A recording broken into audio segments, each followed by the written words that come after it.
आज के इस टैक्टिकल एक्सप्लेनर में हम एक बेहद ही रोमांचक और हाई स्टेक्स मुकाबले का गहरा विश्लेषण करने वाले हैं।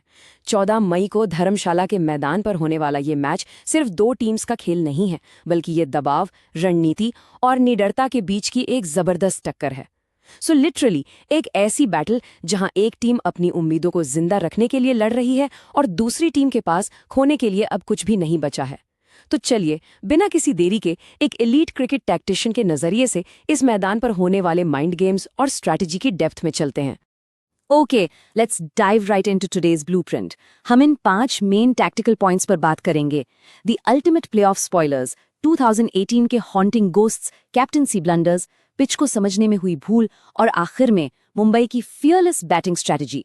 तो आइए सीधे बढ़ते हैं अपने पहले सेक्शन की तरफ, द अल्टीमेट प्लेऑफ स्पॉयलर्स।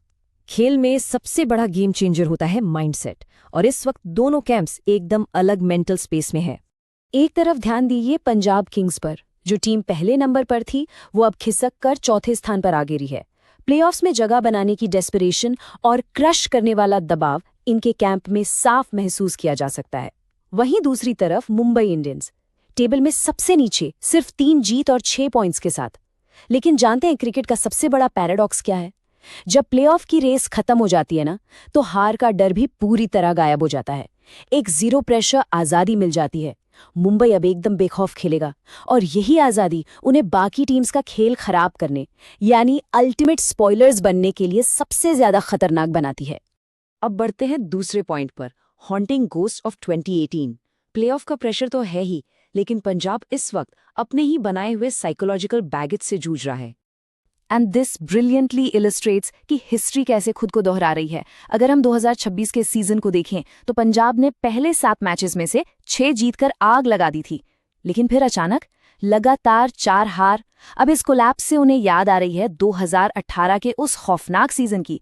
वहां भी बिल्कुल यही हुआ था। स्ट्रॉन्ग स्टार्ट के बाद आखिर में क्वालिफाई करने में बुरी तरह फेल। ये कोई छोटी बात नहीं है। ये साइकोलॉजिकल बैगेज इस वक्त फ्रेंचाइज के दिमाग पर हावी हो रहा होगा। जब अचानक लय टूटती है तो उस भंवर से बाहर आना एक मेंटल बैटल बन जाता है। और इस लगातार हार के भंवर की सबसे बड़ी वजह हमारे तीसरे पॉइंट में छुपी है, कैप्टनसी ब्लंडर्स। एक विनिंग टीम अचानक अपनी राह कैसे भटक जाती है? इसका जवाब मिलता है कप्तान श्रेयस अय्यर के कुछ बेहद ही बैफलिंग डिसीजंस में। सोचिए जरा, युजवेंद्र चहल जैसे प्रीमियर मैच विनिंग स्पिनर को प्लेइंग 11 में रखा, पर उनसे एक भी ओवर नहीं करवाया। एक एलीट लीडर इतने बड़े प्रेशर मैच में इस बात को आखिर कैसे जस्टिफाई कर सकता है? बात यहां खत्म नहीं होती। उन्होंने अपने लीड फास्ट बॉलर्स के ओवर्स इतनी जल्दी एग्जॉस्ट कर दिए कि इनिंग्स के सबसे क्रूशियल हिस्से यानी डेथ ओवर्स के लिए उनके पास कोई रिलायबल ऑप्शन बचा ही नहीं। तकनीकी तौर पर ये ऐसे ब्लंडर्स हैं जो सीधा मैच को दूसरी टीम की झोली में डाल देते हैं। इन टैक्टिकल गलतियों के अलावा एक और बड़ी भूल हुई है जिसे हम चौथे सेक्शन में डिकंस्ट्रक्ट करेंगे, मिसरीडिंग द पिच। धर्मशाला में खेलने के अपने अलग नियम हैं। एचपीसीए स्टेडियम सिर्फ अपने पहाड़ी नज़ारों के लिए नहीं, बल्कि अपनी यूनिक पिच के लिए जाना जाता है। यहाँ का एनवायरनमेंट ट्रेडिशनल स्विंग बॉलिंग को बहुत ज्यादा फेवर करता है। ये आम पिचेस जैसा नहीं है जहां आप हिट द डेक पेसर्स लाए और बाउंस से बैट्समैन को डरा दिया।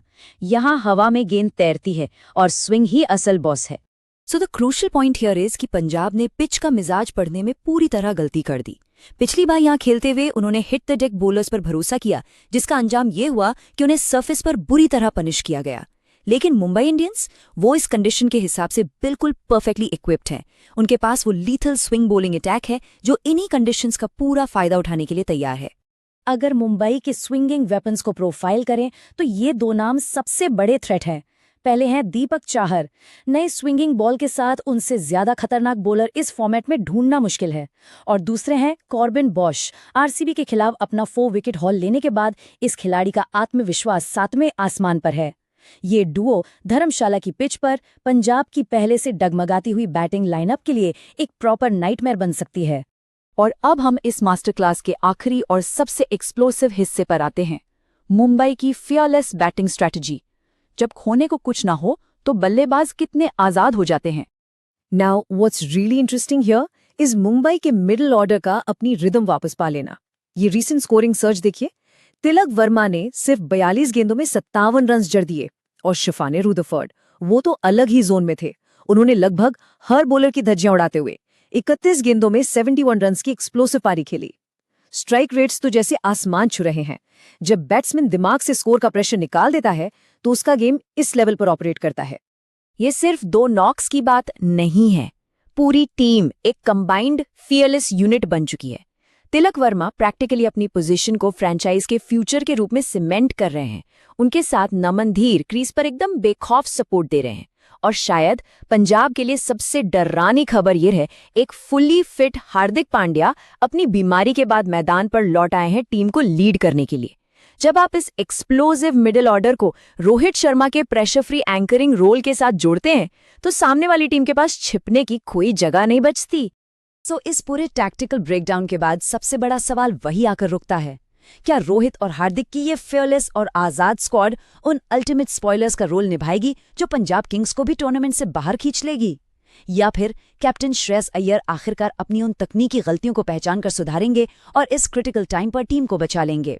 ये सिर्फ बल्ले और गेंद की लड़ाई नहीं है, ये माइंड गेम्स और टैक्टिक्स की लड़ाई है। देखते हैं इस हाई प्रेशर बैटल में आखिर बाजी कौन मारता है। इस एक्सप्लेनर में जुड़ने के लिए बहुत शुक्रिया।